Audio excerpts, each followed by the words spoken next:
Morning, everybody. We're down in the Flytine man cave today, but we got a pretty cool project here with this little dirt simple battery box. It has one simple Anderson connector out in a waterproof housing. On the inside, we got two lithium-ion 12-volt 20-amp-hour batteries, and over here in our little storage compartment, we got room for accessories. So this is still a full-featured battery box, but everything stays inside here until you need it. Stick around, we'll show you how we did it. All right, you guys saw the finished product, but we'll show you what we're using here to do this project. One of my favorite cases, the Apache cases from Harbor Freight. This is the 2800 size, so it's a little bit smaller one. And then we're using these batteries. These are a really cool battery found on Amazon. I've had pretty good luck with them so far. 20 amp hour, 12 volt lithium ion, but they fit so perfectly down in this box. It's like they're made for it. Give me a little extra room for some storage here on the side. I'm going to use just a little bit of foam to take up just this little bit of gap here.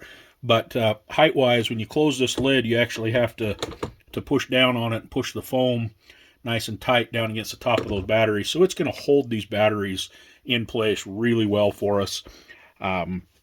I am going to take, you can see this little piece of aluminum here.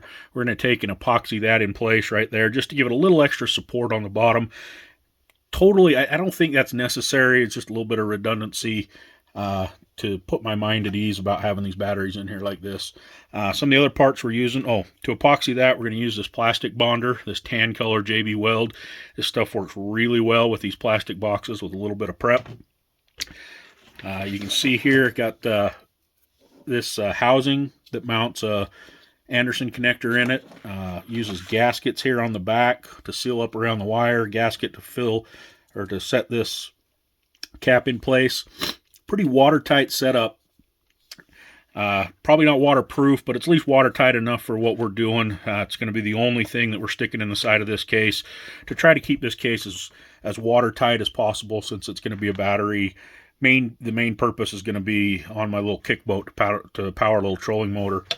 The connectors I got a pair of these. They have a good 10 gauge wire coming out of them. They come with the eyelets on them.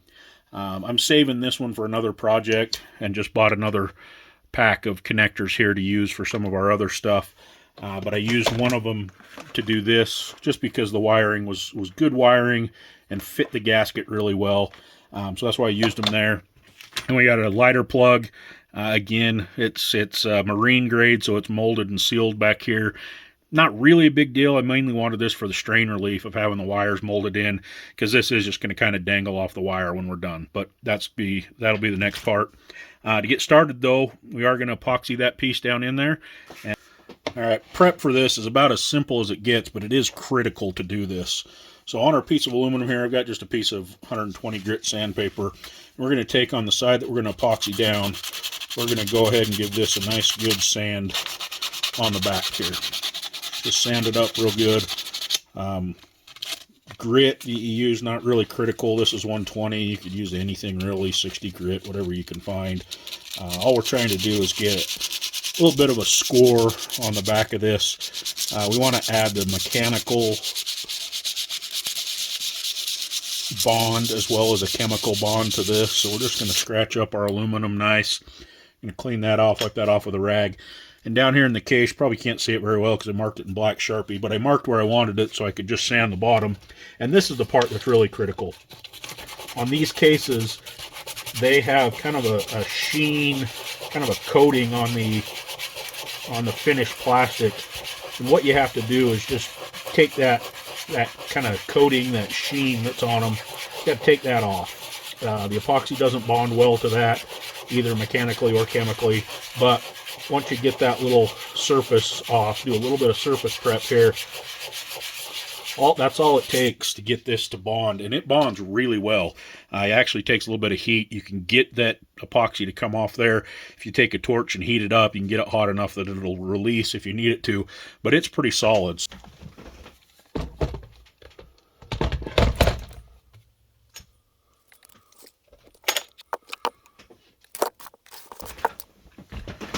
All right, we got the box set aside over there with that epoxy setting. Leave that for half hour or so. It's pretty quick setting epoxy, so it should be set pretty quick. But let's talk about this connector. This is just a standard gray Anderson connector, 50 amp. Fits inside this housing. You just mount it inside the housing once you get the wiring done. In this case, I bought the one that had the wiring already out the back, so it was a simple matter of just mounting that connector inside there using the gaskets that come with it. Actually comes with an extra gasket here, so you can kind of see what that gasket looks like. It's got a gasket like that inside that gaskets around the wire and that back cover on, so it's pretty watertight, but probably not officially waterproof.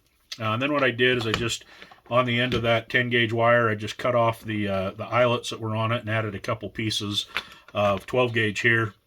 So our batteries will be in parallel, so we'll get 12 volts and we'll get 40 amp hours out of it. And then just added some more eyelet connectors on it, and these will just screw into the posts on the battery. Pretty straightforward on how that goes. Then of course I used crimp connectors because I'm a crimp connector guy, and some shrink tube to clean it up and keep it insulated. I also put a little extra piece of shrink tube here just to kind of loom those wires together. May use some zip ties inside once we get this routed everywhere we want it to go to clean that up. But that was just to hold everything together there. But that part's done. We're just going to set it aside.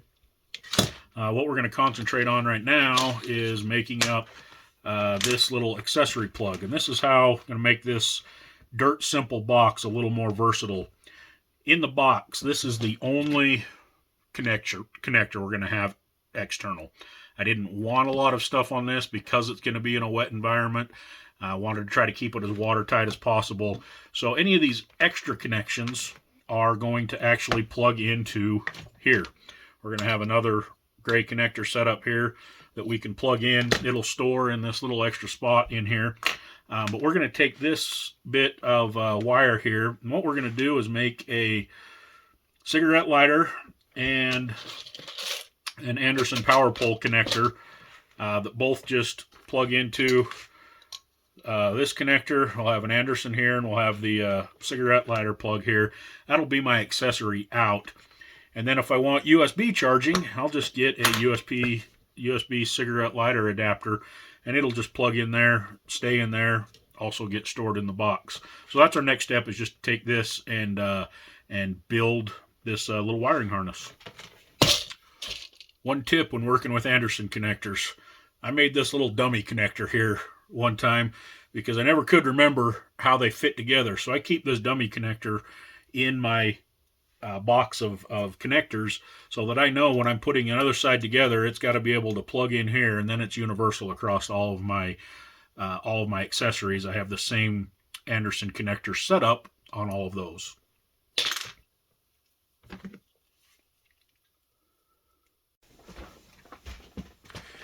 All right, that one fought me a little bit. I actually had to go get a little screwdriver, and you come in the back and you push on the back of the connector with a little screwdriver. I'm not sure why that one was so tough, but then this is why I keep this little dummy connector in there, as I can now orient it and make sure, okay, that's going to snap together with my other one, so that's fine.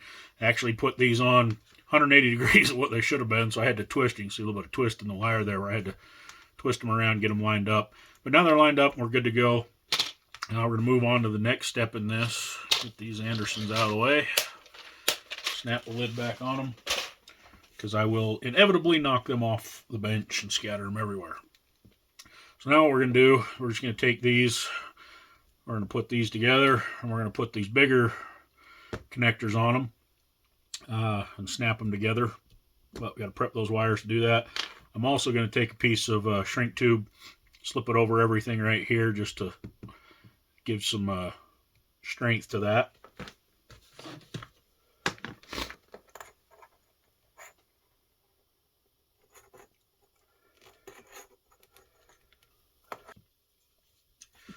Okay, that's basically how that's going to sit together like that. So now we're just going to twist our grounds together here.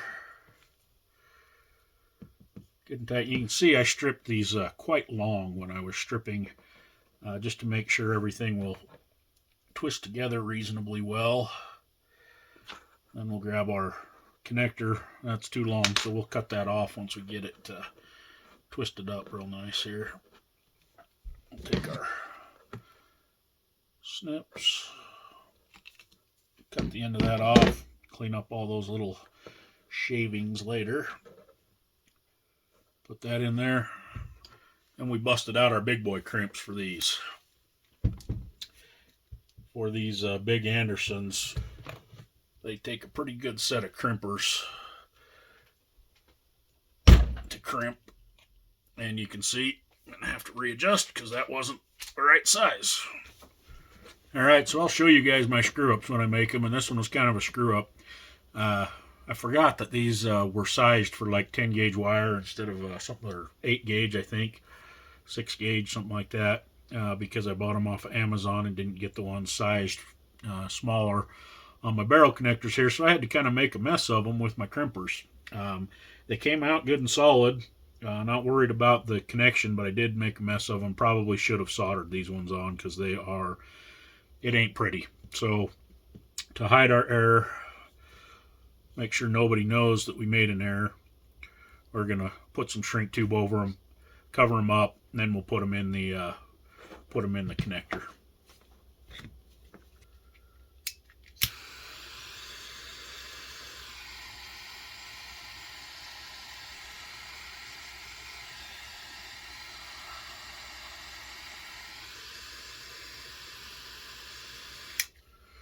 There you go. Problem solved.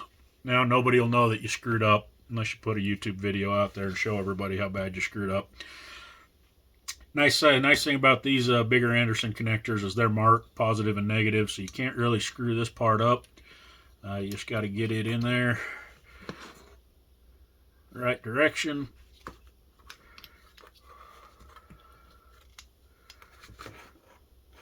So some room to work here. And just like that, that one snapped in, positive to positive.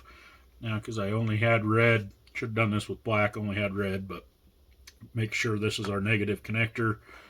And it needs to twist around, go in there, that direction.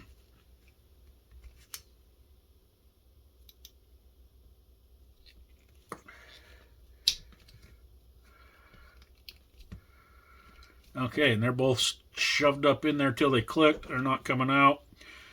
Now, just to clean this up a little bit, we're going to take and shrink down this piece of shrink tube around the whole bundle, make it into kind of a wire loom.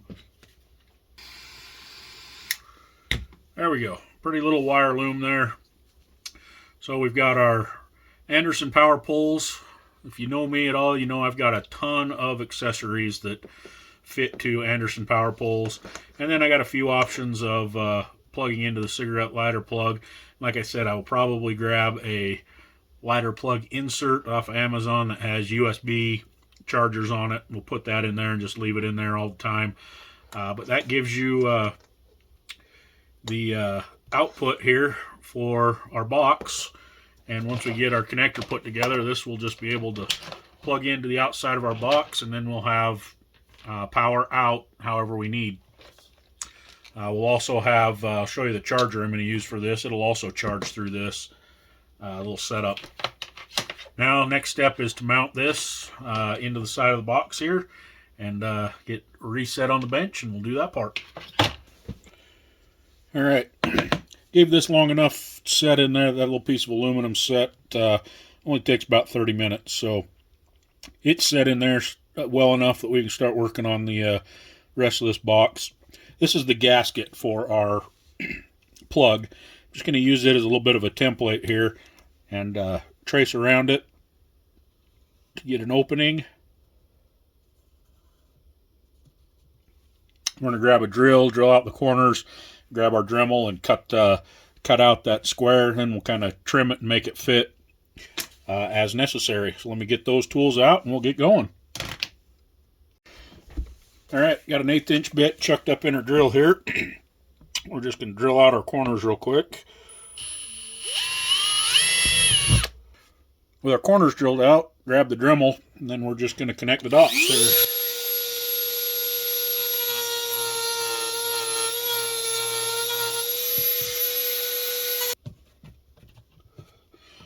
Highly recommend not doing this procedure on your wife's kitchen table, as it is a bit messy. But we now have our hole, and let's see if we fit, which I don't think we will. I think I'm a little shy all the way around. Gonna have to do a little trimming. Definitely gonna have to go around and do a little bit of trimming, but we'll get that taken care of. I'm gonna swap out my bit for get rid of the cutoff wheel and go to a different one. But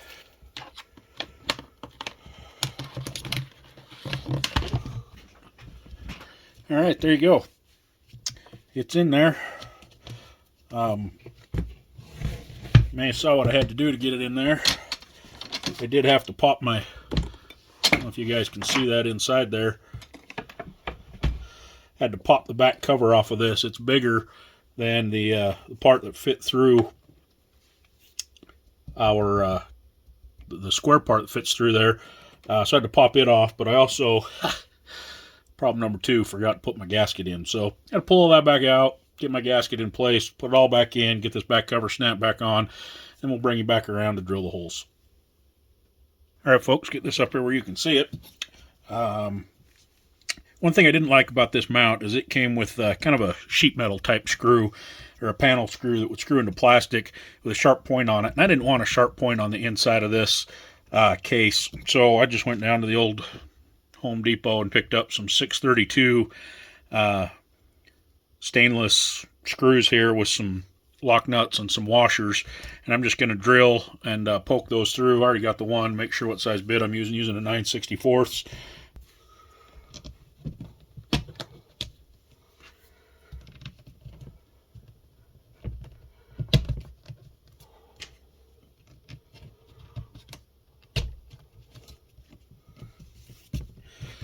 You see how well those fit in there. I didn't put a washer on the outside because those screws actually fit into the recess that's molded into the plastic there, so wanted to kind of keep the look a little cleaner. So we'll just go inside and start putting some washers and lock nuts on the inside here.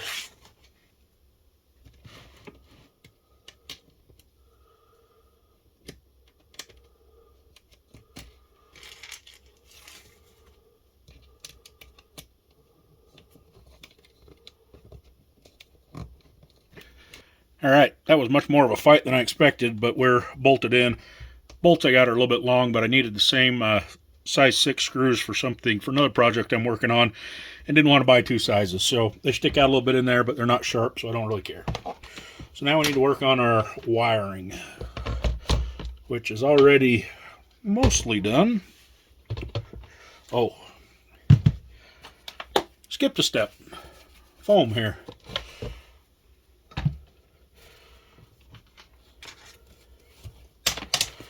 So this is just the piece of foam that comes in the bottom of these boxes. Happens to be thickness-wise just about perfect. So all I'm going to do is I'm just going to mark this out about like that. I'm going to start hacking it up.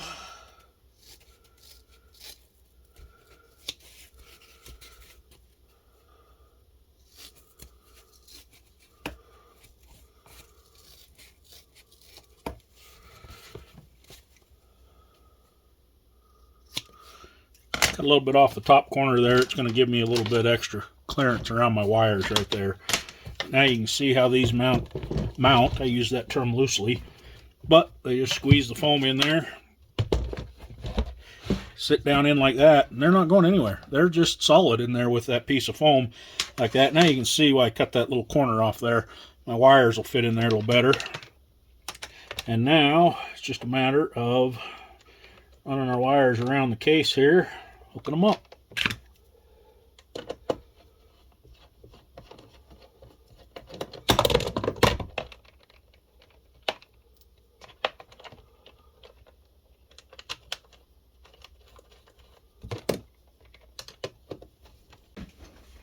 All right, could have been a lot cleaner with our wiring job here, but this is just kind of a quick and dirty box, so I'm not too worried about it. What I think I didn't want is anything running over the top of it because of the fit that we have here with our lid.